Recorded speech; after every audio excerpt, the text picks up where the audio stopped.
नमस्ते। चलिए आज थोड़ा टाइम में पीछे चलते हैं और ये देखते हैं कि इंडिया पर राज करने के जो नियम कानून हैं, उनकी नींव आखिर रखी कैसे गई थी। हम उन शुरुआती, बहुत ज़रूरी कानूनों को समझने वाले हैं, जिन्होंने हमारे आज के इतने बड़े संविधान का एक खाका, एक ब्लूप्रिंट तैयार किया। तो सबसे बड़ा सवाल यही है ना, कि मॉडर्न इंडिया के लिए ये सारे रूल्स आखिर लिखे कैसे गए। देखिए, ये कहानी है एक ऐसी कंपनी की जो आई तो थी व्यापार करने, लेकिन बन बैठी शासक। और फिर ब्रिटिश पार्लियामेंट की, जो उसे कंट्रोल करने की कोशिश कर रही थी। अच्छा, आगे बढ़ने से पहले एक बेसिक सी चीज समझ लेते हैं कि ये संविधान यानी कॉन्स्टिट्यूशन होता क्या है। सीधी सी बात है, ये वो रूल्स की किताब है जो तय करती है कि कोई भी देश चलेगा कैसे, गवर्न कैसे होगा। वैसे आपको बता दूं, यूके को छोड़कर लगभग हर डेमोक्रेटिक देश का अपना एक लिखा हुआ संविधान होता है। और जब बात भारत के संविधान की हो, तो ये कोई छोटी मोटी किताब नहीं है। ये दुनिया का सबसे बड़ा, सबसे लंबा लिखा हुआ संविधान है। और इसकी कहानी की जड़ें ना, हमारे इतिहास में बहुत गहरी हैं। चलिए आज उन्हीं जड़ों को थोड़ा खोद कर देखते हैं। आप ये कह सकते हैं कि हमारे संविधान का जो मेन ढांचा है, जो बेसिक स्केलेटन है, वो गवर्नमेंट ऑफ इंडिया एक्ट 1935 से आया है। लेकिन इस स्केलेटन को बनाने की तैयारी, इसकी हड्डियां जोड़ने का काम बहुत पहले ही शुरू हो चुका था। कहानी इससे भी काफी पुरानी है। तो हम क्या करने वाले हैं? हम ईस्ट इंडिया कंपनी के दौर के कुछ सबसे जरूरी एक्ट्स को देखेंगे। 1773 के पहले रेगुलेशन से शुरू करेंगे और 1853 तक जाएंगे, जब आने वाले सिस्टम के बीज बोए गए थे। हर एक्ट अपने आप में एक बहुत बड़ा कदम था। तो चलिए कहानी शुरू करते हैं सबसे पहले और सबसे बड़े कदम से, 1773 का रेगुलेटिंग एक्ट। देखिए, तब तक ईस्ट इंडिया कंपनी सिर्फ एक ट्रेडिंग कंपनी नहीं रह गई थी, वो इंडिया में एक बड़ी ताकत बन चुकी थी, राज कर रही थी। तो ब्रिटिश पार्लियामेंट को लगा कि अब इन्हें कंट्रोल करना जरूरी है, और यही था वो पहला बड़ा कदम। और इस एक एक्ट ने ना इंडिया में गवर्नेंस की पूरी पिक्चर ही बदल दी। 3 बहुत बड़े बदलाव आए। पहला तो ये कि कंपनी की मनमानी पर थोड़ी लगाम लगी, क्योंकि अब ब्रिटिश पार्लियामेंट का कंट्रोल शुरू हो गया।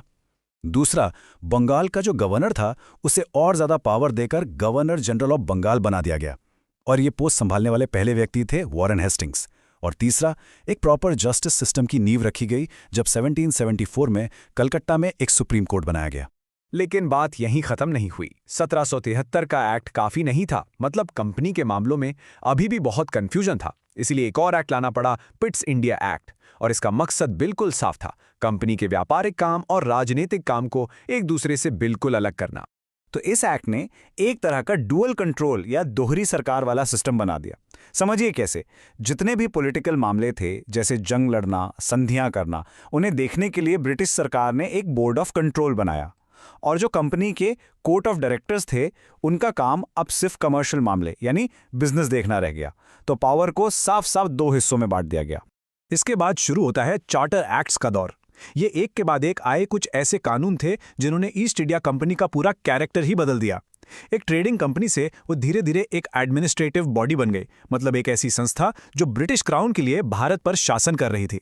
अब 1813 का जो चार्टर एक्ट था, वो 2 वजहों से बहुत इंपॉर्टेंट है। पहला, इसने इंडिया में ईस्ट इंडिया कंपनी की ट्रेड मोनोपोली यानी व्यापार पर उसके एकाधिकार को खत्म कर दिया। अब दूसरी ब्रिटिश कंपनियां भी यहां आकर व्यापार कर सकती थीं। हाँ, बस चाय के व्यापार और चीन के साथ व्यापार पर कंपनी का कंट्रोल बना रहा। और दूसरी बड़ी बात यह हुई कि ईसाई मिशनरियों को भारत आने और अपना धर्म फैलाने की कानूनी इजाजत मिल गई, जिसका इंडिया पर एक बड़ा सोशल असर पड़ा। चलिए अब थोड़ा और आगे चलते हैं। साल 1833 में, ये वो टाइम था जब पावर को सेंट्रलाइज करने यानी एक जगह इकट्ठा करने का काम अपने पीक पर पहुंच गया।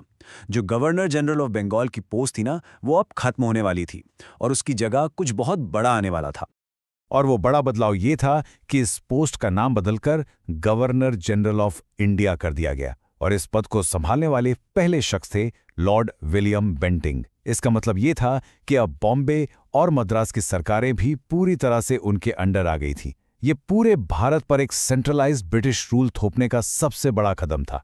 सिर्फ इतना ही नहीं, इस एक्ट ने कंपनी के व्यापारिक कामों पर पूरी तरह से रोक लगा दी। मतलब अब ईस्ट इंडिया कंपनी का बिजनेस से कोई लेना देना नहीं था।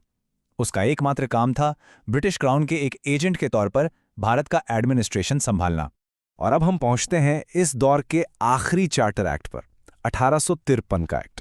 यह एक्ट 1857 की क्रांति से ठीक पहले आया था, और इसने आने वाले इंडिया के लेजिस्लेटिव और एडमिनिस्ट्रेटिव सिस्टम के लिए कुछ बहुत जरूरी बीज बोए।